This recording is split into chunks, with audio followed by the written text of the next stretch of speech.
आज आपण प्रवास करणार आहोत चिपळूण टू ठाणे तुतारी एक्सप्रेसने. आणि हे आहे चिपळूणचं रेल्वे स्टेशन. अतिशय सुंदर रिनोव्हेट केलं आहे नुकतंच. चिपळूणच नाही तर रत्नागिरी, कुडाळ, सावंतवाडी, खेड ही रेल्वे स्टेशन पण अतिशय सुंदर रिनोव्हेट केली आहेत. आणि या रेल्वे स्टेशनवर नवीन एक सुविधा चालू केली आहे, ती म्हणजे एक्झिक्युटिव्ह लॉन्च. एक प्रकारची AC पेड वेटिंग रूम आहे. ती तुम्हाला ₹60 भरून प्रति तास प्रति प्रवासी बसता येतं.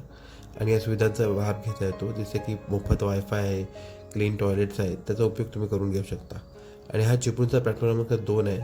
तिथे आता नुकतीच गाडी येते, ती म्हणजे LTT एर्नाकुलम दुरंतो एक्सप्रेस. जिचा काही चिपळूणला स्टॉप नाही आहे, पण जशी क्रॉसिंग असल्यामुळे, सिंगल लाईन असल्यामुळे क्रॉसिंग आहे, सो ती गाडी येते. जी आली आहे LTT एर्नाकुलम दुरंतो एक्सप्रेस. जी जवळजवळ 3.5 तासामध्ये LTTवरून चिपळूणात आली. एकदम सुपरफास्ट एक्सप्रेस आहे. आता ही गाडी तिकडे थांबली आहे, म्हणजे आता आपली गाडी नक्कीच येईल. त्यामुळे आता आपली गाडी आली तुतारी एक्सप्रेस.